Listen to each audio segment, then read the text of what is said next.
Have you ever wondered what it would be like to survive 100 days while your inventory gets deleted every 10 days? Well, today I am going to show you what this 100 days concept would look like. Watch till the end because there are insane plot twists. So on day 1, I did what every normal 100 days YouTuber would do. I went to a desert temple in a village and immediately tried speedrunning Minecraft. Okay, obviously I didn't speedrun this, but I did collect as many materials as I could. So as you know, every 10 days I am resetting my inventory. But there is one exception. I can put items in a chest and they will be safe. I just need to make sure that I have nothing important in my inventory at all times. For days 2 to 5, I gathered as much wood as I could to make a tiny hut and some chests. I went mining to try to find diamonds on day 9. And once I finally mined a couple of diamonds, it was already day 10. I looked at my inventory and everything I had was gone. This challenge was going to be harder than I thought. I quickly got over my loss of progress and gathered more materials. I eventually got even more diamonds than I had last time, but it was already day 19. This was bad. I had no idea if the sun was rising or not, so I ran back up to my base. Once I got up to the surface, the sun was rising. I hurried over to my chest and barely managed to store my diamonds. This made me realize that I needed to get shulker boxes fast, so I prepared to go to the end for day 20. This would be the most important thing I would ever do in this 100 days challenge. I went to the end, 360 no-scope the Ender Dragon, and went searching for end cities. I was searching for end cities for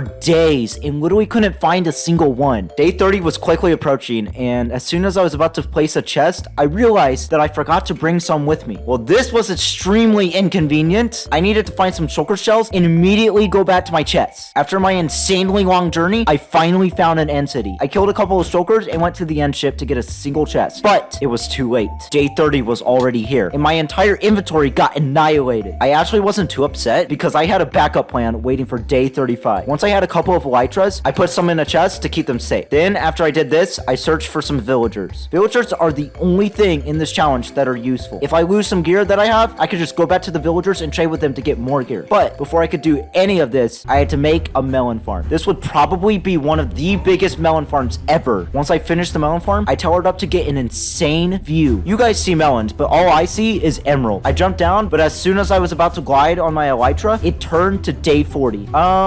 So yeah, this might have actually been the worst thing to happen, but luckily for me, I landed right in a water stream. I wanted to get rich, and since I had this giant melon farm, I could finally trade with my villagers. Oh, by the way, I did a little bit of off-camera work, and now I have an insane amount of villagers. I think I actually did a little bit too much off-camera work because it was now day 60. I decided to do something very risky and possibly stupid. I started a raid. Hopefully this doesn't backfire at all. I actually started this raid very close to my villagers. This was probably one of the craziest ideas I've ever done. These raids were actually so easy that I ended up doing multiple. But since this was a risky idea, something bad actually happened in the middle of one of these raids. Everything seemed to be going normal for this raid fight until I saw that it was day 70. I literally lost everything right then and there, and a couple of pillagers actually started chasing me. So I ran away to a tiny little hiding hole. So this is where it ends, huh? I can't believe I would actually do something so stupid like that. And now it was backfiring. Wait a second. If I could sneak into my secret base and grab some gear, I could sneak attack the pillagers. I wandered out of my hiding hole and gathered a couple of items as quickly as I could. Finally, I had some gear, but it was far from perfect. My insane gear with every single valuable I had was locked up in a mountain, but the pillagers had already made their way up to it. The only solution to this was to blow up the entire mountain to kill the pillagers. So I prepared for the craziest finale ever. And since preparing for stuff is boring, I'm just gonna skip on to days 90 through 100. I started the ambush with some iron golems. Then, once the golems got the weaklings out of the way, I started some TNT and tried my best blowing up the mountain. The ravagers were quickly approaching from behind. I had no other choice but to jump off and water bucket clutch. Okay, so this wasn't going the way I wanted it to, but I had the ultimate backup plan. I built a TNT dropper above the mountain and placed several TNT all around the mountain. I knew this would be an insane risk because I would be destroying all of my gear and valuables, but I had no other choice because the pillagers had backup. Once I set everything up, I took one last look at the world because I was going to sacrifice myself after this to end the challenge. That may seem unnecessary, but it's probably one of the most perfect ways to end off a challenge.